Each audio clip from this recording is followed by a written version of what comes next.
안녕하세요, 미즈입니다. 오늘은 분기별로 희귀하게 찾아오는 브이로그를 준비하려고 카메라를 켰습니다. 오늘 이렇게 제가 호텔에 왔는데, 호텔 오니까 얼마 전에 제가 호텔에서 겪었던 좀 웃픈 썰이 있어가지고 들려드리면서 요즘 제가 하고 있는 생각들 이야기도 한번 해보도록 하겠습니다. 이건 향수 얘기는 아니라서 여러분도 그냥 뭐 딴짓하면서 편하게 수다 떠는 거 듣는다라고 생각하시면 될 것 같습니다. 제가 얼마 전에 상하이에 다녀왔거든요. 근데 상해에서는 이 헤어 메이크업 비용이 거의 서울의 반값 내지는 3분의 1 가격이에요. 근데 심지어 내가 있는 호텔 객실까지 오셔서 출장 헤매를 해주는 가격이더라고요. 또 후기 사진들 보니까 실력도 좋은 거예요. 그래서 나도 중티 팍팍 나게 왕홈 스타일로 헤매 받아보면 재밌을 것 같다 싶어서 번역기 동원해가지고 이제 헤매 아티스트 분을 찾고 컨택을 해서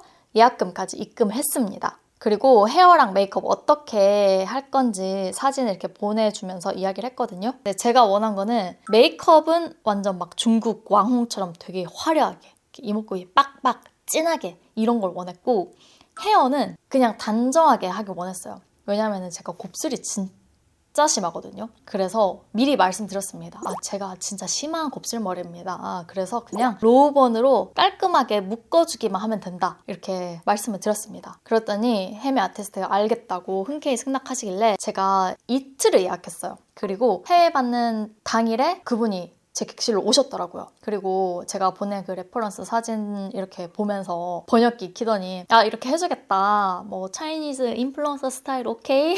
막 이러면서 메이크업을 이제 시작해 주시는데, 근데 제 얼굴이 워낙 이렇게 슴슴하고 여백의 미도 많은 약간 조선시대 민화상이잖아요. 그래서 아무리 화장을 화려하게 해도 얼굴이 안 화려해지거든요. 그래서 저는 한국에서 이 메이크업 받을 때도 그 여러 가지 옵션 중에 거의 뭐 무대 화장, 웨딩 메이크업 이 정도로 진하게 해야지 사진이나 영상으로 또렷하게 나오는 편입니다.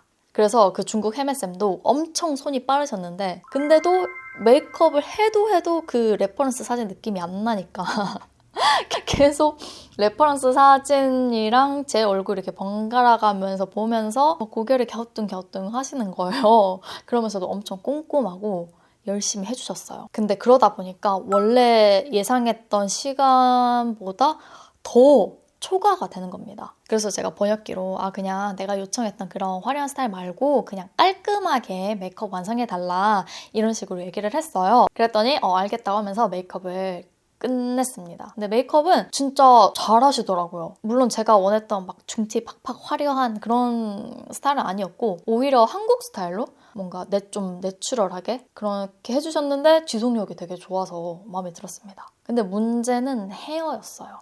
제가 곱슬이 진짜 심하다고 헤매쌤한테 미리 말씀드리긴 했지만 제 곱슬은 진짜 심하거든요. 요즘에 이런 말 쓰면 안 됩니다만 거의 곱슬이 탈동양인급이다.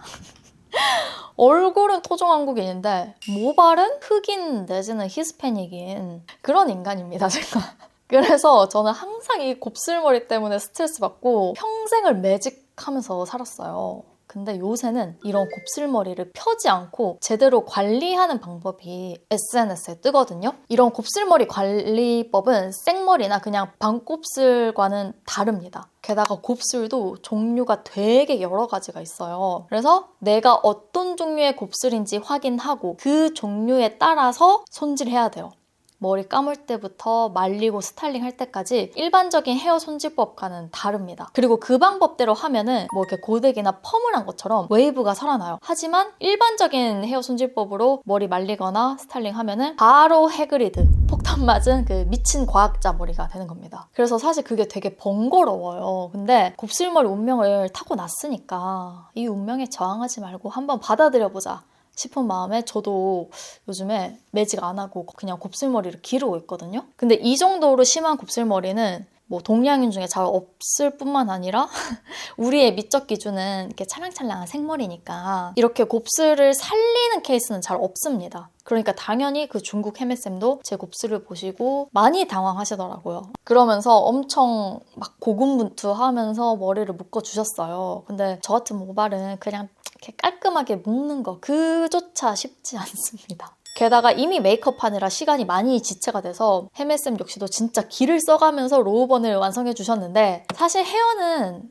마음에 안 들었어요. 좀 지저분하고 엄청 머리가 붕 떠가지고 가발 쓴 느낌? 근데 그래도 제 모발의 특수성을 알고 그녀가 최선을 다함이 보였기 때문에 저는 그러려니 했습니다. 근데 다 마치고 혜매쌤이 갑자기 번역기를 켜더니 아 정말 미안한데 내일은 헤매를 못하겠다는 거예요. 예약금 네가 낸 거 돌려줄 테니까 다른 헤매 아티스트한테 받으라고 그러는 거예요. 근데 그게 막 엄청 예의 없이 아 나 못해 이런 게 아니라 표정과 몸짓을 다 동원해서 진짜 미안하다고 계속 그러시면서 제 헤어를 꾸밀 자신이 없다 라고 하시더라고요.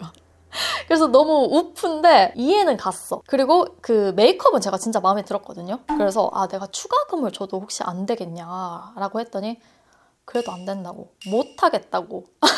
그러면서 진짜 막 급하게 막 우당탕탕 장비 챙기고 거의 도망치듯이 그녀는 객실을 떠났습니다.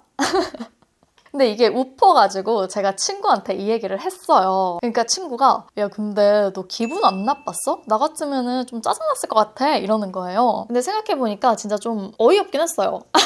근데 이미 저는 한국 미용실에서도 많은 디자이너분들의 한숨을 들어갔기 때문에 심적인 내성이 있기도 하고 또 기분 상한 것보다 그냥 그 상황이 웃긴 게 더 컸어. 저는 뭐 평소에도 뭐 아무리 황당하고 어이없는 상황이라도 뭔가 웃긴 포인트가 있다? 그러면 별로 막 이렇게 상처 안 받거든요. 그리고 이렇게 친구 중에도 말 좀 세게 하고 약간 싸가지 없게 해도 좀 웃기다? 얘가 내 개그 코드에 맞다? 이러면은 저는 그 친구를 좋아합니다. 저한테는 그런 유머, 웃긴 게 진짜 중요한 가치거든요. 왜냐면은 저는 웃긴 사람이 아니거든요. 소위 말하는 개그캐. 딱 봐도 아니잖아요. 그리고 언제나 머릿속이 웃음과 꽃밭으로 가득 차 있는 텐션이 항상 높은 그런 스타일도 전혀 아니에요. 오히려 그 반대 타입에 가까운 것 같습니다. 뭐 여튼 그런데 여러분 여기서 제가 갑자기 인생 꿀팁 하나 드릴까요? 만약에 내 인생의 난이도를 좀 낮추고 싶다? 그렇다면 여러분 시트콤을 많이 보십시오. 왜냐고요?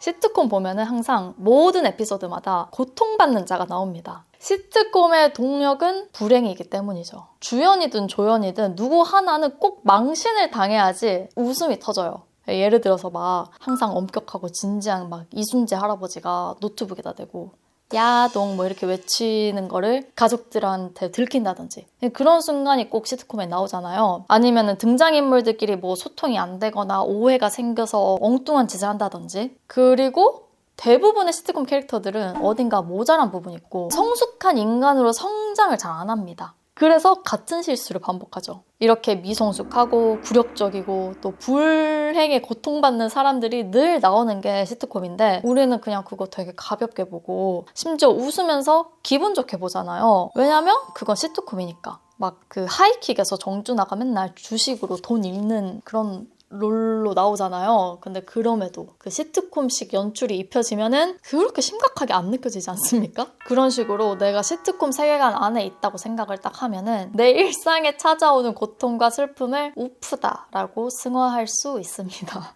제가 시트콤을 진짜 자주 보고 한 번 꽂히면은 며칠 내내 하루 종일 BGM처럼 그냥 틀어놓을 때도 있는데 이렇게 시트콤을 진짜 많이 보다 보면은 내 자신을 시트콤 세계관 안에 넣는 그 마인드셋이 가능해집니다.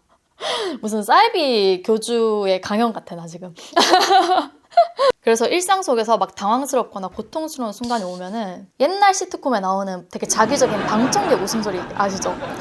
그게 들린다고 상상을 합니다. 진짜 비극적인 순간이라도 그 웃음소리가 재생되면은 그냥 에피소드 속 해프닝처럼 느껴지거든요. 그리고 시트콤 캐릭터들 항상 엉망진창이 되는데 결국에는 어찌저찌 해결이 되고 다음 회차에서는 아무 일 없었다는 듯이 다시 그 유쾌한 캐릭터로 살아가잖아요. 나도 그런 시트콤 세계관에 산다고 생각하면은 그 인생의 난이도가 꽤나 낮아집니다. 그리고 저는 막 하이킥, 모던 패밀리 이런 순한 맛 가족 시트콤은 제 개그 코드가 아니라서 블랙 코미디를 진짜 좋아하거든요. 필라델피아는 언제나 맑음, 오피스, 쉐임리스, 아틀란타 이런 좀 풍자적이고 어딘가 좀 짜증나는 요소도 있고 파격적이고 그 사회의 부조리함과 인간의 막 찌질함, 심연 이런 거 파고드는 그런 스타일. 그리고 그런 블랙 코미디 시트콤일수록 캐릭터들이 좀 한심하고 못난 부분이 많아요. 그 오피스의 마이클 스캇처럼. 근데 그럼에도 불구하고 우리는 그 캐릭터에 애정을 가지잖아요. 그러니까 내 자신도 진짜 부족한 거 많은 인간이지만 그냥 시트콤 속의 캐릭터라고 생각하고 사랑해주자, 이렇게 정신승리를 하면서 살아갑니다. 그리고 이 현실이 잔인하다는 거 너무 잘 알지만 근데 내가 거기에 잠식당해서 막 심파 같은 삶을 살고 싶지 않아. 저는 심파 영화나 드라마 진짜 싫어하거든요. 그래서 힘든 일이 생기면은 회피하거나 너무 자기 연민에 빠지지 말고 그냥 인정하되 내 인생 내가 좋아하는 블랙 코미디 같다 라고 생각하면서 그냥 내가 해결할 일 하면서 사는 게 인생의 난이도가 낮아지는, 그리고 회복 탄력성이 좋아지는 가장 현실적인 방법이 아닐까 싶습니다.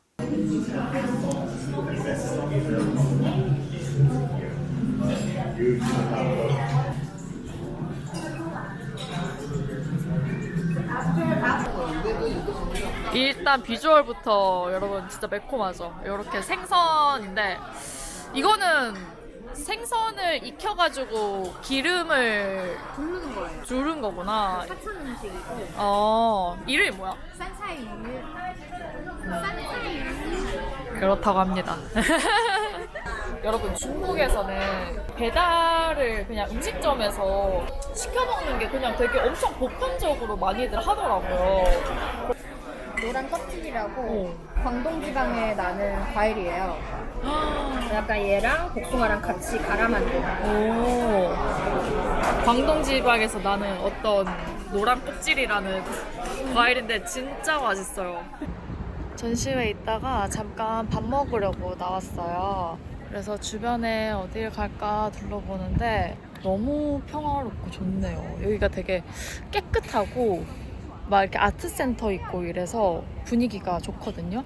그러니까 판교만큼 깨끗하고 정돈되고 좀 모던한데 약간 아트센터라든가 전시회 같은 그런 아티스틱함도 좀 있는 동네인 것 같습니다. 너무 그냥 기분이 좋네요. 아무것도 안 하는데도. 제가 생각하기에 지금 날씨가 너무 좋아서 그런 것 같습니다. 지금 제가 그늘에 있어가지고 어두침침해 보이지만 사실 완전 봄 날씨거든요. 역시 여행은 날씨가 구할인 것 같아. 행복은 멀리 있지 않다. 머리는 왜 이러지 근데? 제 머리를 보니까 별로 안 행복해졌어요, 여러분. 그리고 전시회장이 진짜 커가지고 꼭 이렇게 편한 신발을 신어야 합니다. 사실 요건 노트상을 올려고 산 겁니다. 예쁘죠? 짜잔.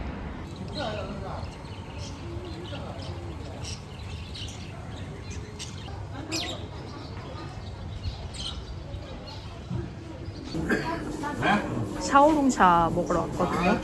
완전 여기 로컬 노포 맛집? 약간 이런 곳이라서 진짜 한국인 저밖에 없고 되게 맛있다고 AI가 그러더라고요. 그래서 홀로 맥주도 시키고 샤오롱샤도 생애 최초로 먹어보려고 합니다.